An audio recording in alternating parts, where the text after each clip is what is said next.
हंग महाराज शेर सिंह विष्णु भगवान की जय।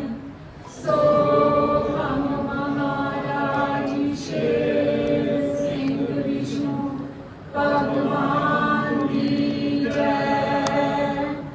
सो हंग महाराज शेर सिंह विष्णु भगवान की जय।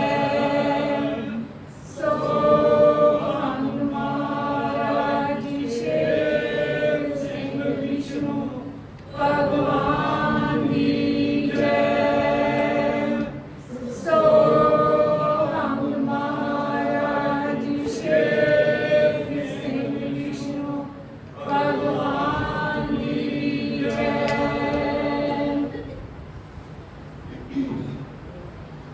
हाय संगत जी, आज 17 हाड़ का दिहाड़ा है। आप सब हर संगत जी नूं 17 हाड़ के दिहाड़े दियां बधाइयां होण जी। एक चिट्ठी सच्चे पातशाह महाराज पूरन सिंह जी होना द्वारा लिखी गई गुरसिख राज सिंह नूं अज असीं ओह पढ़ांगे ते तुसीं सारिਆਂ ने सुर्त करके सुनना जी। सो हंग महाराज शेर सिंह विष्णु भगवान की जय। 5 वारी। उत्तर उर्दू विच पातशाह जी वालों राज सिंह नूं पत्र पूरन सिंह जेठूवाल। श्रीमान जियो, आपका खत मिल गया है। गुरसिख राज सिंह ने महाराज पूरन सिंह जी उन्होंने खत लिखा और महाराज पूरन सिंह जी उन्हें जवाब दे विच की कह रहे। आपका खत मिल गया है, बहुत खुशी हुई। आपने जो अहवाल तहरीर किया है उसका जवाब मैं आपको दे रहा हूँ। अहवाल यह है कि मैंने 21 साल फौज में सर्विस की है। महाराज पूरन सिंह जी कह रहे हैं कि मैं 21 साल फौज दे विच सर्विस की है और 1954 ईस्वी में पेंशन आया हूँ। अब खेती बाड़ी का काम करता हूँ। महाराज शेर सिंह आज से 66 साल पहले जिला लाहौर गांव गविंड में पैदा हुए। पिंड का नाम दस्या गविंड पिंड। महाराज शेर सिंह विष्णु भगवान जी गविंड जिला लाहौर दे विच पैदा हुए। उस वक्त एक मणि सिंह संत था। उसके जरिए लिखत करवाते रहे कि हम विष्णु भगवान का अवतार है। यह महाराज पूरन सिंह जी चिट्ठी विच दस रहे हैं। मगर अपनी ताकत या शक्ति से काम अभी नहीं लेंगे, क्योंकि सर्व सृष्टि और ब्रह्मांड का विहार करना है। ये महाराज शेर सिंह विष्णु भगवान जी हमारे दस रहे हैं। महाराज पूरन सिंह जी वो हम जोत रूप होके करेंगे।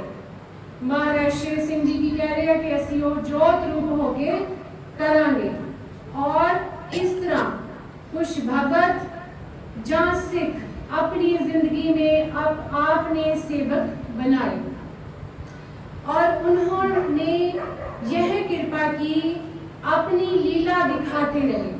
कौन? महाराज शेर सिंह विष्णु भगवान जी अपनी लीला दिखाते रहे और उन्होंने सिख भगत बनाए।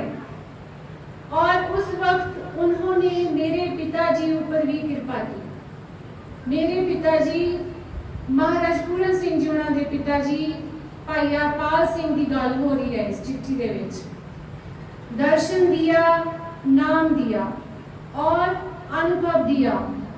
मेरे पिताजी संस्कृत भाषा के माहिर थे और बहुत विद्वान थे। उन्होंने काफी तसल्ली करने के बाद चरण भरोसा किया। असी साखी विच पढ़ते हैं कि महाराज पूरन सिंह जी उन्होंने पिताजी भाई पाल सिंह जी होनी किदां चरनी लगे सी महाराज शेर सिंह विष्णु भगवान जी के। उन्होंने पूरी तसल्ली करने तो बाद चरण भरोसा किया। और सिख बन गए। किसदे? महाराज शेर सिंह विष्णु भगवान कनकपुर वासी जी दे सिख बन गए, जिसके जरिए सारा परिवार ही उनका सेवक बन गया। महाराज पूरन सिंह जी होना दा सारा परिवार 27 चकलाई पुराला कवेंट महाराज शेर सिंह विष्णु भगवान जी के चरनी लगे और उस साल मेरा जन्म हुआ था। महाराज पूरन सिंह जी होना दा 1914 के विच जन्म हुआ था और उनकी सिक्ख्या पर मेरे पिताजी शराब मांस सब छोड़कर एक साचे मार्ग पर चलते रहे। इन पर ईश्वर की बहुत कृपा रही। ईश्वर महाराज शेर सिंह विष्णु भगवान कनकपुर वासी नेह कलंक नारायण चढ़िया अवतार जी की कृपा किसते रही? महाराज पूरन सिंह जी के पिता भाईया पाल सिंह जी उत्ते। अठे पहर नाम तुम्हारी रहती थी। इस तरह वक्त गुजारने के बाद 1943 ईस्वी में महाराज शेर सिंह परलोक को शरीर छोड़कर चले गए, जोत में समा गए, सचखंड चले गए। मैं उस वक्त इटली में था।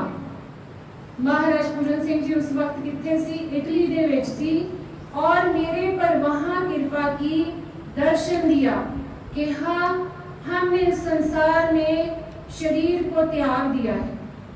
उथे जाके सच्चे पातशाह जी ने दर्शन दिता और दसिया कि असी संसार तो शरीर जड़ी आ अपना शरीर पंच तत्व की देह छड़ दिती आ, त्याग दिती आ और जो स्वरूप होकर आप पर कृपा करेंगे। किस दे उत्ते? महाराज पूरन सिंह जी होना दे उत्ते कृपा करांगे। महाराज शेर सिंह विष्णु भगवान जी कह रहे हैं आप इंडिया वापस आ जाओ, क्योंकि महाराज पूरन सिंह जी इटली दे विच सी, उन्हां नूं इंडिया वापस बुलाया। मैं उसी साल वापस आ गया और फिर 1944 ईस्वी 18 मई को शक्ति उसे प्रकाश प्रवेश कर गई और दया की थी। और इस तरह जब लिफ्ट करवानी होती जहाँ संगत का इकट्ठ होता तो जोत प्रवेश हो जाती, जानी प्रगट हो जाती। क्लियर हो गया है संगत जी कि जोत प्रवेश हुंदी रही।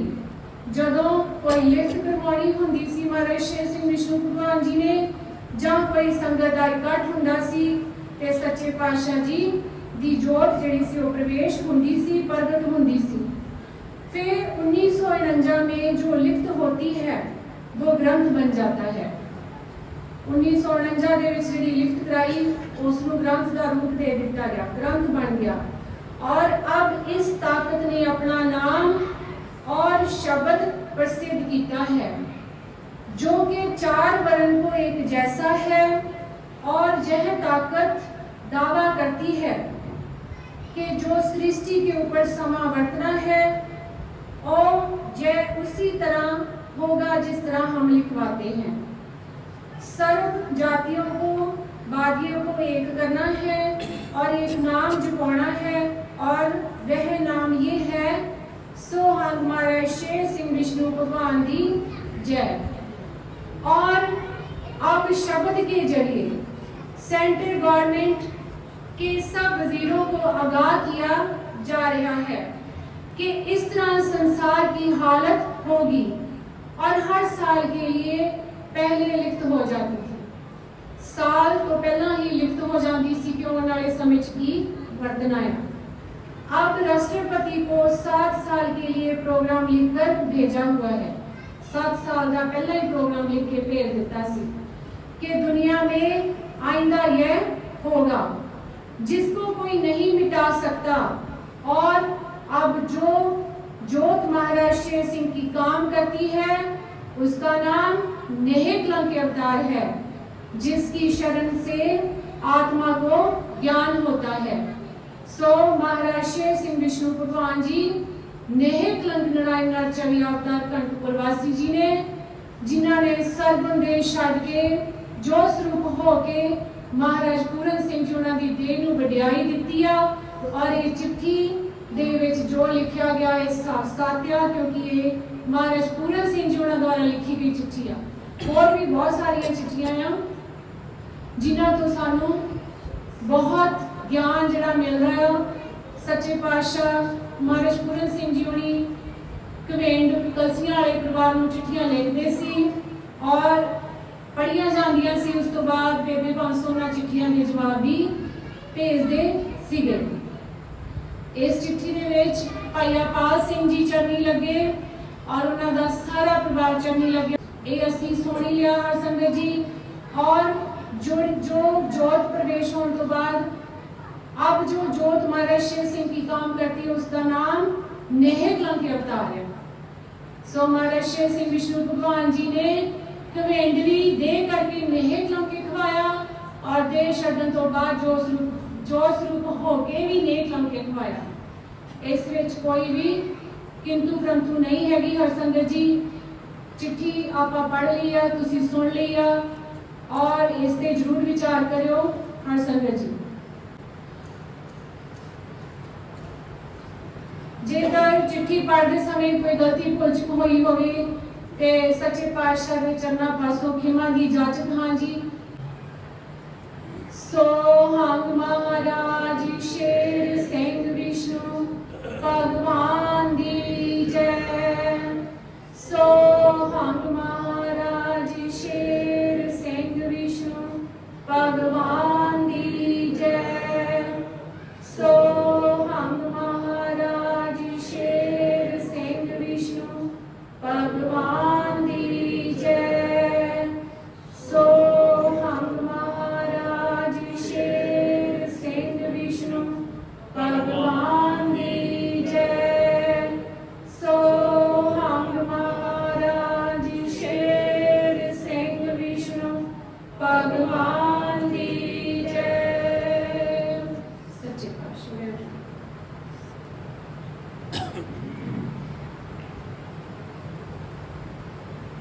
सोहंग महाराज शेर सिंह विष्णु भगवान दी जय।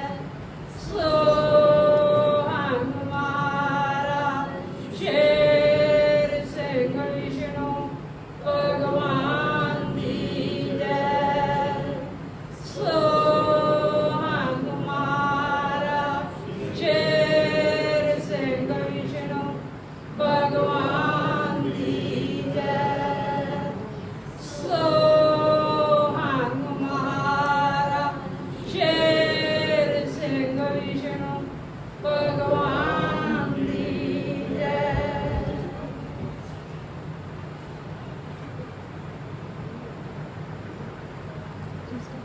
श्री भगवान कहे ना मार मेणा। श्री भगवान कहे ना मार मेणा। श्री भगवान कहे ना मार मेणा। श्री भगवान कहे ना मार मेणा।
ਕਰੇ, ਗਲਤੀ ਹੋ ਗਈ